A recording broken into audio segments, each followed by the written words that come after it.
तो हाँ जी दोस्तों, क्या हाल है आपका और स्वागत है आपका हमारे इस बैक बेंचर्स की दुनिया में जहाँ पर हम सब एक साथ मिलके पढ़ते सीखते हैं और आगे बढ़ते हैं।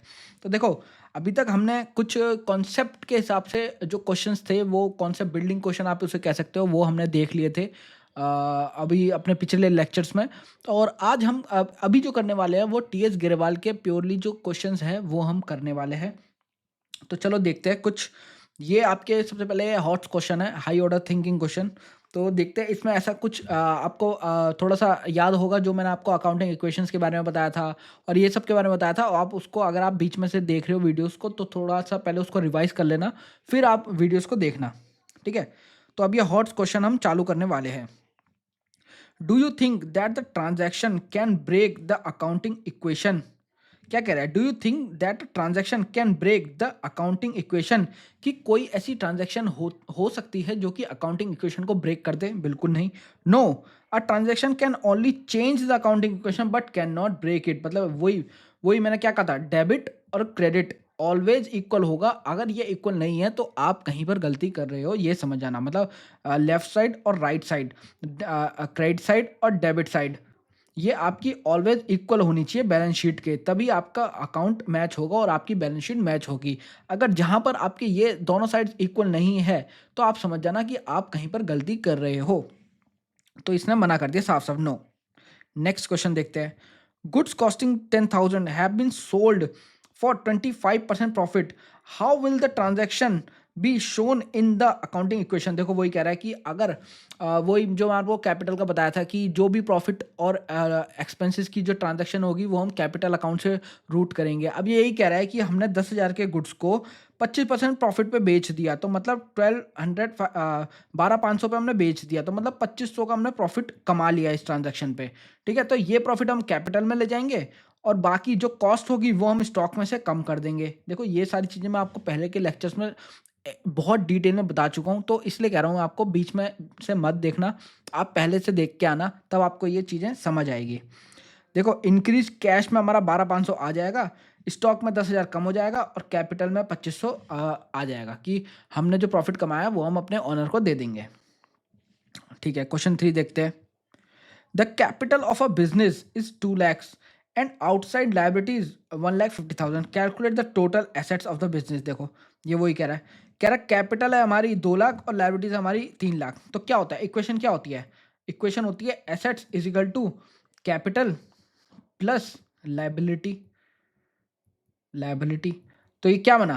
देखो, एक्सटर्नल लाइबिलिटीज आउटसाइड लाइबिलिटीज ने 1.5 लाख बता दी और कैपिटल ने 2 लाख बता दी, तो जाहिर सी बात है एसेट्स हमारी 3,50,000 हो जाएगी। ये देखो, ये रही एसेट्स। ठीक है, नेक्स्ट देखते हैं question. If total asset of a business इतना 1,30,000, कैपिटल है हमारी 80,000, कैलकुलेट आउटसाइड लाइबिलिटीज। देखो ये कितना सिंपल क्वेश्चन, वही A is equal to C plus L की इक्वेशन में आपको सीधा सीधा पुट करना है, तो 50,000 आपका आंसर। क्वेश्चन 5 देखते हैं। If total assets of a business are 4,50,000, total assets कह रहा है 4,50,000 है। ठीक है, आउटसाइड लाइबिलिटीज है हमारी 2 लाख रुपए, तो कैलकुलेट ओनर इक्विटी। देखो वही ए प्लस सी प्लस एल, यही इक्वेशन है। आंसर आपका 2,50,000। देखो कितना आसान है, एमएससी चंडीगढ़ में सवाल आया हुआ है, इतना आसान। देख रहे हो कितने आसान आसान क्वेश्चन आते हैं। आगे देखो, Jaspal has purchase a car of for 5 lakh which he got finance from the bank, bank से फाइनेंस करा दिया to the extent of 4 lakh. मतलब देखो 5 लाख की गाड़ी ली है, 4 लाख फाइनेंस ले ले, तो 1 लाख कहाँ से गया होगा? 1 लाख उसने अपने पास से दिया होगा। How will it be shown to the accounting equation? देखो 1 लाख का जो कैश है, कैश चला गया हमारी एसेट से, मतलब बैंक या कैश बोल लो या बैंक बोल लो, किसी से भी चला गया।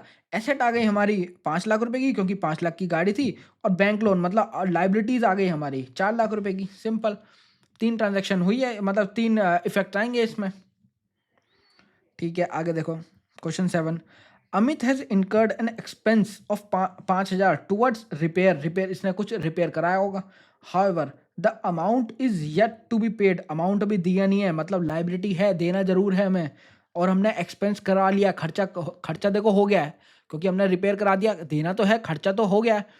अब लेकिन हमने अभी तक दिया नहीं है, तो एक तरफ से लाइबिलिटी भी आएगी। ठीक है, how will it been shown in accounting equation? ये देखो, आउटस्टैंडिंग एक्सपेंस है, it will be shown as an accounting equation as a deduction from the capital, capital में से, क्योंकि हम प्रॉफिट और एक्सपेंसेस कहाँ लेके जाते हैं, सीधा कैपिटल में लेके जाते हैं।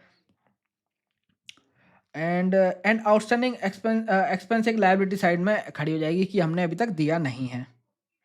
ठीक है, show the accounting equation if there is no liabilities. कह रहा है अकाउंटिंग इक्वेशन बताओ अगर कोई लायबिलिटीज नहीं होती। तो देखो ये हमारी अकाउंटिंग इक्वेशन होती है, अगर ये कह रहा है लायबिलिटी नहीं है तो A is equal to C, बस asset is equal to capital, simple सा क्वेश्चन।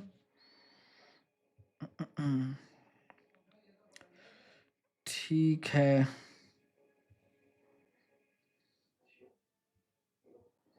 अच्छा अब आपके ये एमसीक्यूज आ गए। एक सेकंड, एमसीक्यूज चालू करते हैं एक सेकंड में। हाँ जी, तो चलो एमसीक्यू चालू करें। अब देखो आपके एमसीक्यू देख लेते हैं। Select the correct alternative, select the correct alternative कह रहा है। Which of the following equation is correct, ये कह रहा है कि कौन सी इक्वेशन करेक्ट होगी। Assets plus capital is equal to liabilities, क्या ये होती है हमारी? तो ये होती है asset is equal to capital plus liability. ठीक है, तो ये इक्वेशन तो गलत हो गई। ठीक है, ये इक्वेशन साफ साफ गलत हो गई। दूसरी देखते हैं, asset minus liability is equal to capital, क्या ये बन सकती है? देखो asset equal to C plus L होता है। अगर मैं इसको इधर ले जाऊं, मतलब एक सेकंड में आपको बताता हूँ। Asset is equal to C plus L होता है, अगर मैं इसको यहाँ उठा के ले जाऊं तो क्या ये बन जाएगी? Asset equal to C plus L equal to C, बिल्कुल बिल्कुल बन जाएगी।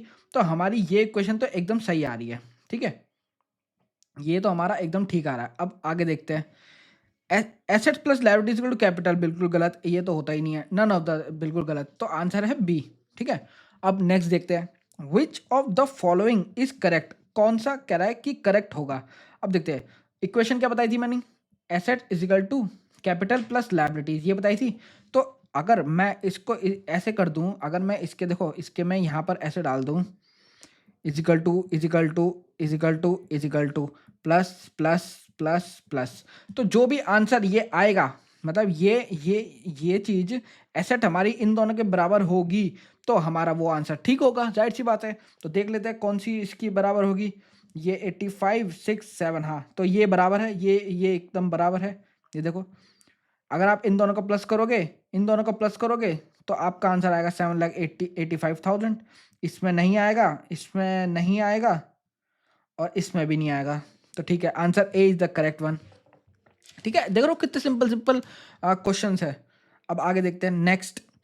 Amount withdrawn bye the proprietor for personal use will dash and dash, ये क्या कह रहा है?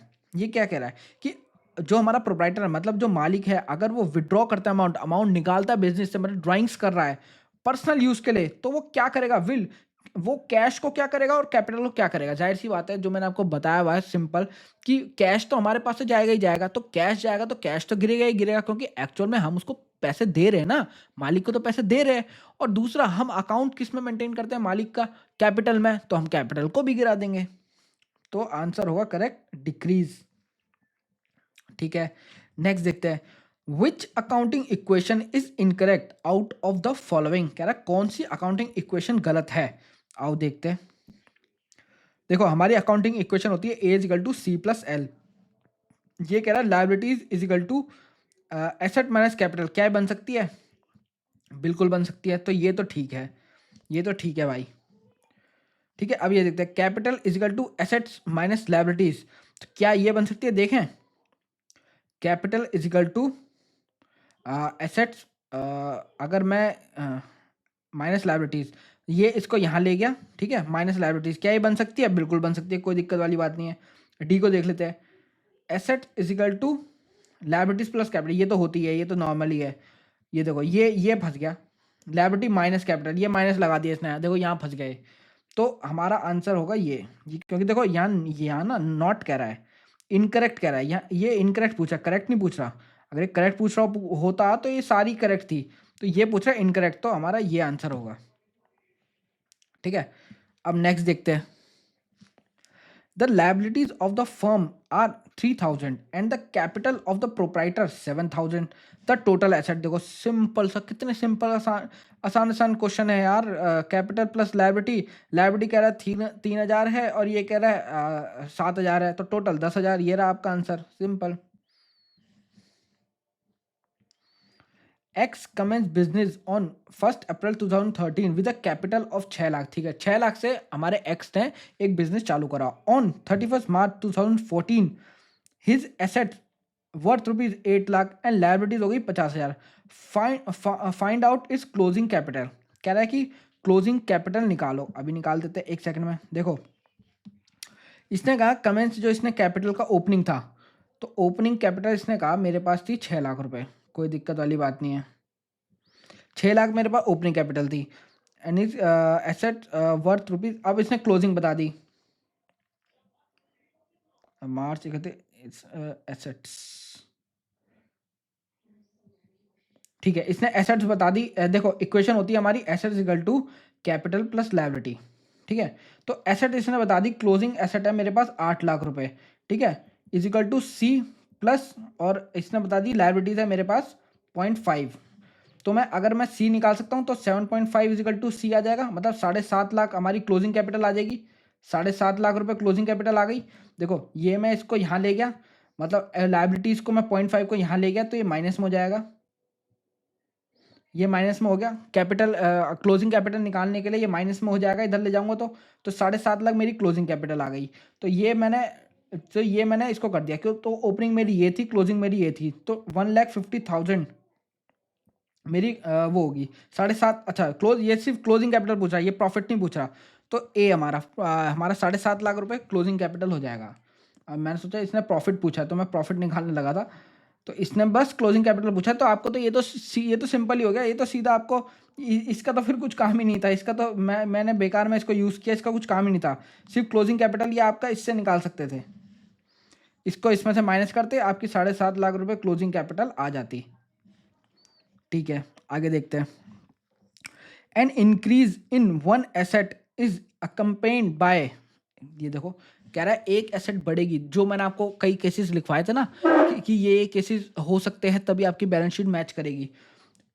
एक एसेट बढ़ रही है तो क्या दूसरी एसेट घट सकती है? बिल्कुल घट सकती है। एक एसेट बढ़ रही है तो क्या दूसरी तरफ लायबिलिटी बढ़ सकती है? बिल्कुल बढ़ सकती है। एक एसेट बढ़ रही है, क्या दूसरी तरफ कैपिटल बढ़ सकती है? बढ़ सकती है, बिल्कुल। ऑल ऑफ द, देखो ये कह रहा है कि कौन कौन से केसेस हो सकते हैं, तो भाई ये तो सारे ही सही बताया है तूने, तो ये तो ऑल ऑफ द अबव में ही जाएगा। नेक्स्ट देखते हैं। Decrease in one liability may lead to, decrease in one liability may lead to, मतलब अगर एक लायबिलिटी गिर रही है तो उससे दूसरे में क्या फर्क पड़ेगा? देखो देखते हैं। डिक्रीज इन एसेट, लायबिलिटी गिर रही है तो एसेट भी गिरेगी, बिल्कुल सही है। लायबिलिटी गिर रही है तो इंक्रीज ऑफ अनदर लायबिलिटी, एक लायबिलिटी गिर रही है दूसरी लायबिलिटी बढ़ रही है, बिल्कुल ये भी केस हो सकता है, क्योंकि नेट ऑफ हो जाएगा ना। एक गिर रही है दूसरी बढ़ रही है उतने सही, तो दोनों केस नेट ऑफ हो जाएंगे। एसेट में कोई चेंज नहीं आएगा। ठीक है, इधर ए और बी। ठीक है, नन ऑफ द अबव। देखो बिल्कुल सिंपल आंसर ये रहा इसका आंसर, इधर ए, या तो ए होगा या बी होगा, दोनों में से एक हो जाएगा। वही देखो, मैंने आपको कुछ कुछ पॉइंट इस चैप्टर में बताए हैं कि जिन पे आपको फोकस करना है। पहला, अकाउंटिंग इक्वेशन, इक्वेशन के वो भी कोर पे, वो भी आपने सिर्फ क्वेश्चन ही नहीं रटने हैं, आपने इक्वेशन क्यों बनी है वो रटना है बस। वो देखना आपको, वो समझना है आपको कि क्यों बना है। दूसरा, आपके मैंने कुछ केसेस बताए थे कि वो मेरे ख्याल से 7-8 जो केसेस थे कि ये केसेस हो सकते हैं तो आपकी बैलेंस शीट मैच होगी, और यही जब केसेस होंगे तभी आपकी बैलेंस शीट मैच होगी। तो देख रहे हो, सारे क्वेश्चन उसी से लिंक्ड है और सारे क्वेश्चन उसी से बेस्ड है।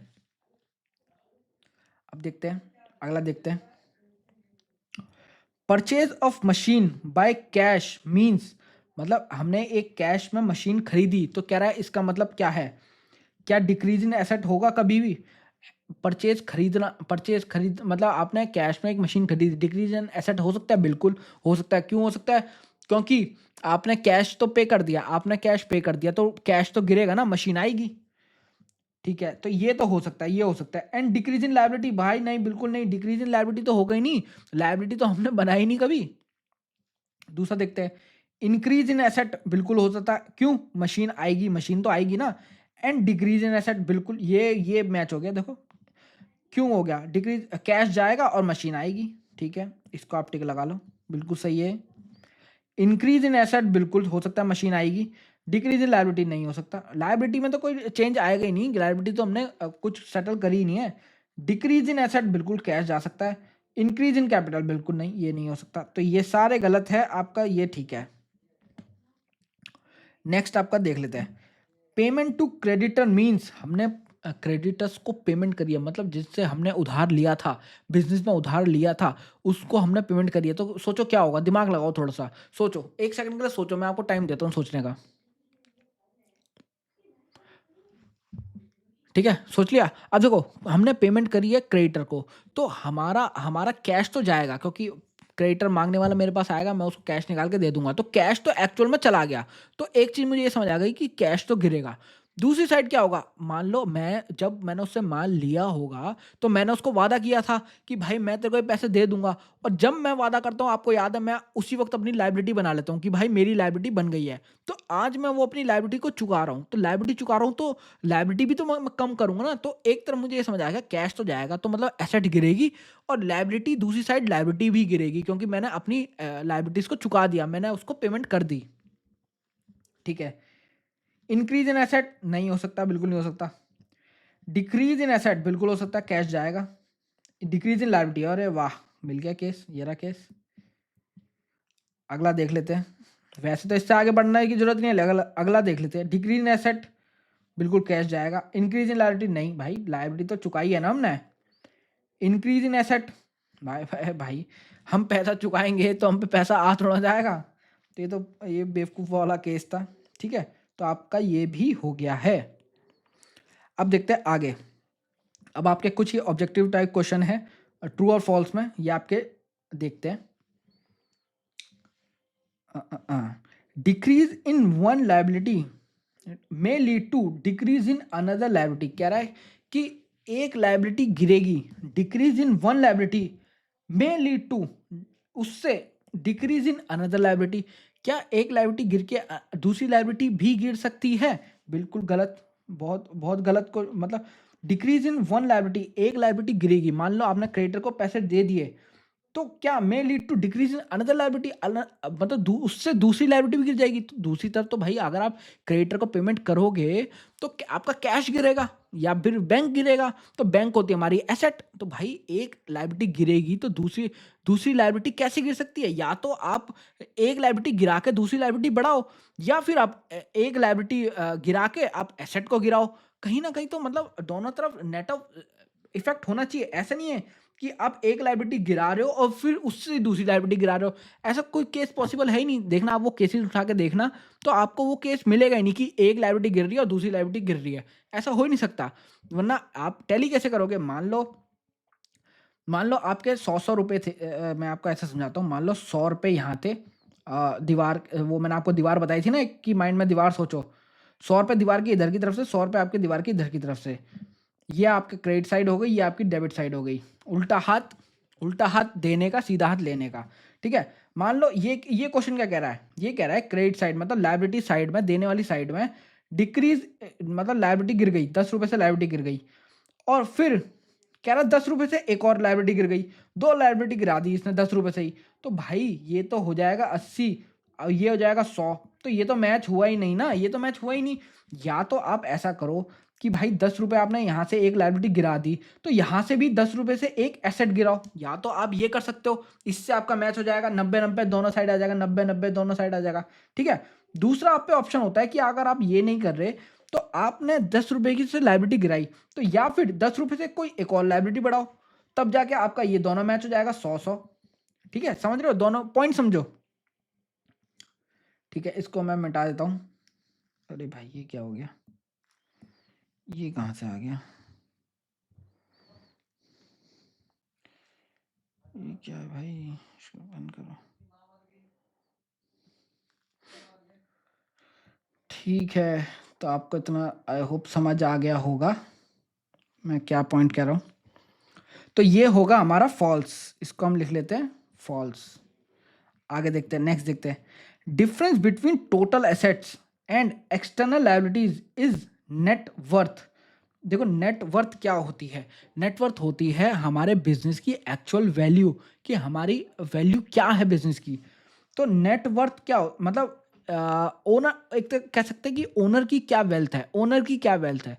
तो क्या हम ऐसा कह सकते हैं? देखो समझो, मैंने आपको क्या बताया था, asset is equal to capital plus liability, ठीक है। ओनर, अब मैं कहूँ कि मैंने आपको बताया था एक कॉन्सेप्ट में याद होगा कि बिजनेस कहाँ कहाँ से पैसा लेता है। एक मालिक से पैसा लेता है, दूसरा बाहर वालों से पैसा लेता है।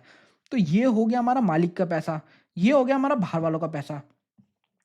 तो समझो, आप इसको तो कितना भी बढ़ा दो, इसको आप कितना भी बढ़ा दो, तो आप लेकिन इसको अपना पैसा नहीं कह सकते। आप इसको ये कहोगे कि भाई ये बाहर वालों का पैसा है, ये मेरा पैसा नहीं है।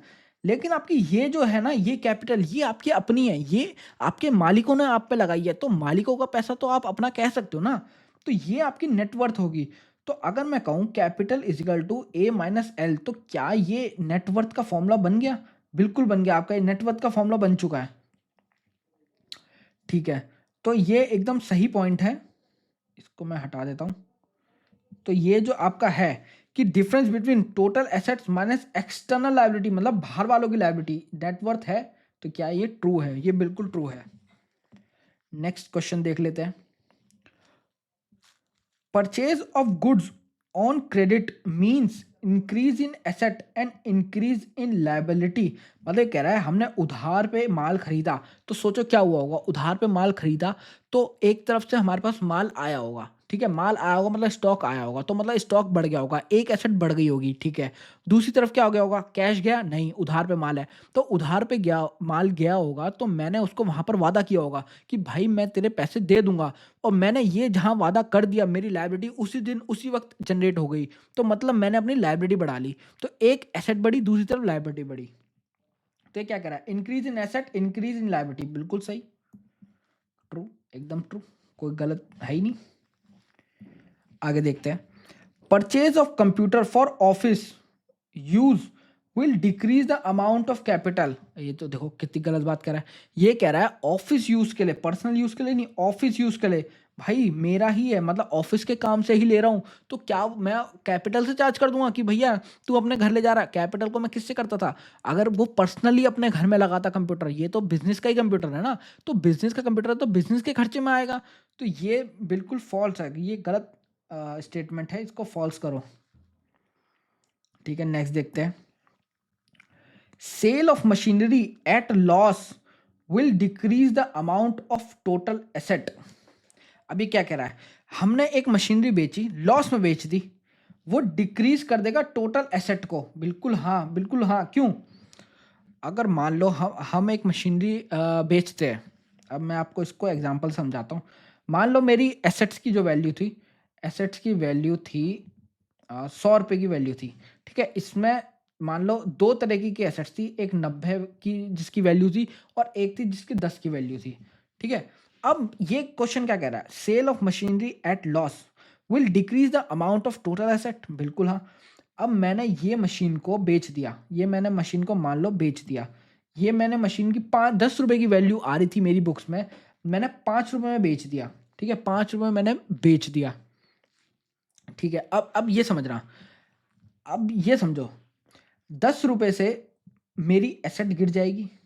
मैं अब देखो, अब मैं बेचूंगा तो इसको अपनी बुक से हटाऊंगा ना, इस 10 रुपये को मैं अपनी बुक से हटाऊंगा, ये एसेट्स में से मैं इस 10 रुपये को हटाऊंगा क्योंकि मैंने ये बेच दिया, ठीक है। अब दूसरा क्या होगा? 10 रुपये से मैंने ये एसेट हटा दी, क्या 5 रुपये मेरे पास आ भी गया है?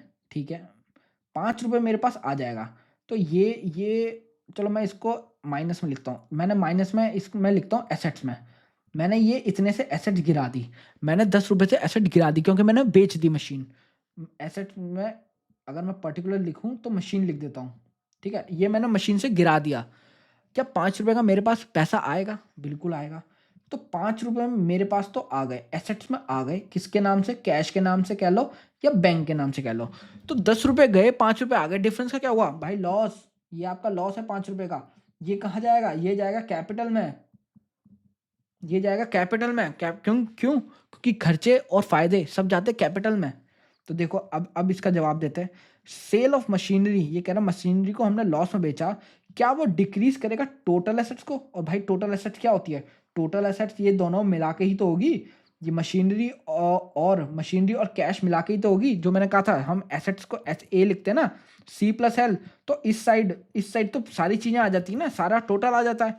तो भाई ये बिल्कुल ही वो है, ये इक्वेशन जो है वो ट्रू है, मतलब ये ट्रू फॉल्स जो है वो ट्रू है, ठीक है, बहुत बढ़िया।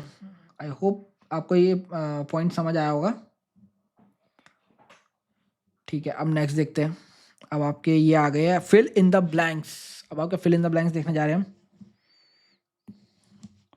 N an accounting equation is based on, देखो ये तो मैं आपको कब से समझा रहा हूँ, ये जब लेक्चर मैंने चालू किया ही था इस चैप्टर का, मैंने आपको ये बता दिया था कि ये अकाउंटिंग इक्वेशन का जन्म क्यों हुआ है। भाई ये हमारा जन्म हुआ है डुअल कॉन्सेप्ट के हिसाब से, डुअल एस्पेक्ट प्रिंसिपल के की वजह से हमारे इस अकाउंटिंग प्रिंसिपल का जन्म हुआ है, अकाउंटिंग इक्वेशन का, sorry. The equity of the owner is called, यार कितने आसान क्वेश्चन है। कह रहा है ओनर की इक्विटी को हम क्या कहते हैं, कैपिटल कहते हैं, जाहिर सी बात है। डैश इजिकल टू, और भाई इतने आसान क्वेश्चन पूछेगा क्या अब ये तो हम करा करा के थक गए, कैपिटल प्लस लायबिलिटी।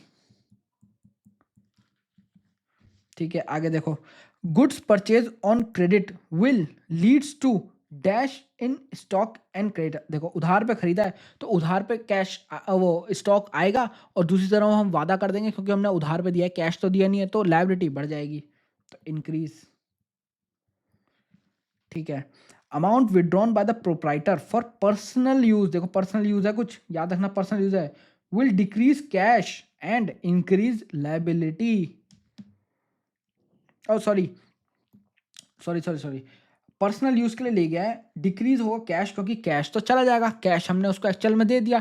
अब हम सोच रहे दूसरी तरफ क्या ले जाऊं, कुछ दूसरी तरफ क्या ले जाऊं, फिर हम ये मान लेंगे कि हमने उसकी कैपिटल का ही उसको पैसा दे दिया, ये जो हमने पैसा दिया है वो कैपिटल का ही है, तो डिक्रीज होगा कैश और कैपिटल, दूसरी तरफ कैपिटल डिक्रीज हो जाएगी। ठीक है, नेक्स्ट देखते हैं। Goods sold on credit costing 20,000 के गुड्स हमने क्रेडिट में बेच दिए फॉर 24,000, 20,000 के गुड्स हमने 24,000 में बेच दिए, will increase the total assets. अरे भाई कितनी आसान बात है, वही केस जो मैंने आपको अभी यहाँ पर बताया था, यही केस है, इसका बस रिवर्स केस है। इससे कह रहा है 20,000 के गुड्स आपने 24,000 के बेच दिए, तो टोटल एसेट्स में क्या फर्क पड़ेगा भाई। 20,000, देखो मैं आपको जल्दी जल्दी समझा देता हूँ। देखो क्या होगा इसमें, जो हमारा स्टॉक जाएगा वो 20,000 से तो चला जाएगा, ठीक है, 20,000 से चला गया, ये सब एसेट साइड है, ठीक है। और बैंक जो है वो हमारे पास पैसा आ जाएगा, और 24,000 से पैसा आ जाएगा, और ये दोनों एसेट साइड के आइटम है, दोनों एसेट साइड के आइटम है, तो टोटल एसेट तो 4,000 से बढ़ जाएगी ना, टोटल एसेट 4,000 से बढ़ जाएगी, 20,000 चला गया, 24,000 आ गया, तो टोटल एसेट 4,000 से बढ़ जाएगी। ठीक है, अभी कहाँ से खुल जा रहा है बार बार, ये देखो, तो टोटल एसेट 4,000 से बढ़ जाएगी। ठीक है, आगे देखते हैं। The liabilities of the firm, liabilities कह रहा है 1.5 लाख रुपए की, कैपिटल कह रहा है 7 लाख रुपए की है, इनकम अर्न 80,000 की है, तो टोटल एसेट्स पूछ रहा है। सिंपल सा इक्वेशन लिखो सबसे पहले, A is equal to C plus L, ठीक है, ये हमारी इक्वेशन होती है। ए निकालने की बात कर रहा है, सी इसने बता दिया, कैपिटल कितनी बताया, 7 लाख रुपए की, ठीक है, 7 लाख रुपए की इसने कैपिटल बता दी, और इसने बता दिया capital of the proprietor 7 lakh earned, तो क्लोजिंग कैपिटल कितनी हो जाएगी। अच्छा ये देखो, ये जो कैपिटल इसने बताई है ना, ये 7 लाख जो बताई है, ये हमारी ओपनिंग कैपिटल बताई है। अब ड्यूरिंग द ईयर इसने ना डायरेक्ट इनकम बता दी आपको, इसने डायरेक्टली इनकम बता दी, तो आपकी क्लोजिंग कैपिटल कितनी हो जाएगी। देखो मैं आपको अगर और इसमें डीप में समझाऊं, तो जब मैं कैपिटल अकाउंट बनाता था कैसे बनाता था, मैं पहले ओपनिंग लेता था, मैं ओपनिंग लेता था 7 लाख रुपए, इसमें मैं प्लस करता था जो ड्यूरिंग द ईयर प्रॉफिट्स हुए हैं, इसमें मैं माइनस करता था जो मेरे ड्यूरिंग द ईयर लॉस हुआ है, इसमें मैं माइनस करता था अगर इसने कोई पैसा निकाल के ले गया तो, ठीक है, ये तीनों की एडजस्टमेंट देने के बाद मैं कहता था क्लोजिंग कैपिटल, ठीक है, क्लोजिंग कैपिटल ये कहता था। अब इसने क्या बोला क्वेश्चन ने कि भाई इसने नेट बता दिया आपको कि हमने इनकम इतनी कमाई है, 80,000 रुपए की हमने टोटल इनकम कमाई है, मतलब खर्च प्रॉफिट में से लॉस हटा के, मतलब इनकम और एक्सपेंसेस हटा के मेरे पास नेट 80,000 रुपये आया है, तो क्या मेरी क्लोजिंग कैपिटल 7,80,000 हो जाएगी। तो बिल्कुल ठीक है, तो 7,80,000 प्लस 1.5 लाख रुपए, क्या ये मेरे एसेट के बराबर हो जाएंगे। बिल्कुल हो जाएंगे। तो कितने हुए? 8 7 9, 9,30,000 रुपये, 9,30,000 रुपीज़। ठीक है, देखो कितने सिंपल सिंपल से क्वेश्चन है।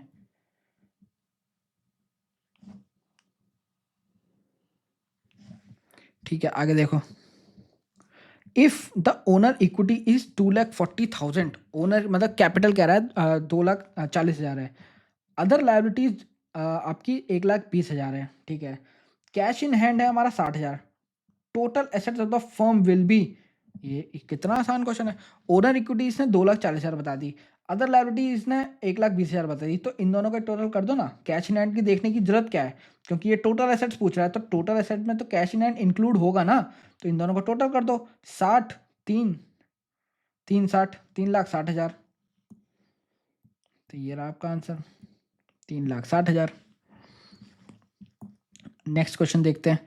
If closing capital 2,50,000 and drawings during the year 40,000, profits है हमारे 80,000, ओपनिंग कैपिटल पूछ रहा है। ये देखो, अब देख रहे हो ये इसने कहाँ से क्वेश्चन पूछा है। जो मैं आपको कैपिटल अकाउंट बनवाता था ना, इसने उससे पूछा है। मैं कैसे बनाता था, मैं ओपनिंग लेता था, ठीक है, मैं इसमें प्लस करता था जो हमने इनकम कमाई है ड्यूरिंग द ईयर, मैं इसमें से माइनस करता था जो मेरे लॉसेज हुए, और मैं इसमें से एडजस्टमेंट करता था ड्राइंग्स की। अगर इसने कुछ पैसा बाहर निकाला है तो मैं इन तीनों की एडजस्टमेंट करता था। तो इसने यही बोल दिया, इसने बोल दिया, और यहाँ पर आ जाती है मेरी क्लोजिंग कैपिटल। ठीक है, तो क्लोजिंग कैपिटल इसने बता दी, क्लोजिंग कैपिटल मेरी इसने बता दी 2,50,000 रुपये। ठीक है, इसने बोला ड्राइंग्स है मेरी 40,000 रुपये की, तो ये मैं माइनस कर दूंगा। फिर इसने बोला प्रॉफिट्स, इसने बोला इसका मैं नेट बता देता हूँ कि मेरे को प्रॉफिट हुआ है, तो 40,000 का मेरे को प्रॉफिट हुआ है, 80,000 का, सॉरी 80,000 का मेरे को प्रॉफिट हुआ है। ठीक है, तो मेरी 2,10,000 रुपये मेरी ओपनिंग कैपिटल आ जाएगी, 2,10,000 रुपये। अब बैकवर्ड कैलकुलेशन अगर आप कर लोगे तो 2,10,000 आपकी ओपनिंग कैपिटल आ जाएगी। ठीक है, इतने सिंपल सिंपल क्वेश्चंस, इनको अब बोलना चाहिए भाई। इनको ना, जो CBSE है, इनको आप सब मिलके एक मेल लिखो कि भाई अब हम साहिल भैया से पढ़ते हैं, अब हमें थोड़े अच्छे अच्छे तगड़े लेवल के क्वेश्चंस बनाओ हमारे लिए। ये हमको ना हल्के लग रहे हैं क्वेश्चंस, थोड़े बढ़िया से क्वेश्चन बनाओ। चलो, इसके बाद अब आपके ये रह गए, शॉर्ट टाइप रह गए और प्रैक्टिकल रह गए। ठीक है, ये हम देख लेंगे, जल्दी जल्दी देख लेंगे, कोई दिक्कत वाली बात नहीं है। ये आपके ये रह गए। ठीक है, ठीक है, चलो चलो, इस वीडियो के लिए फिर इतना ही। मिलते हैं अगली वीडियो में। और तब तक क्या आपको पता, आपको क्या करना है, वीडियो को लाइक करना है, शेयर करना है, कमेंट करना है, और जितना जितना हो सके अपने दोस्तों के साथ वीडियो को शेयर करना है। देखो, और क्योंकि आप जानते हो शेयरिंग इज़ केयरिंग। तो मिलते हैं अगली वीडियो में, बाय बाय।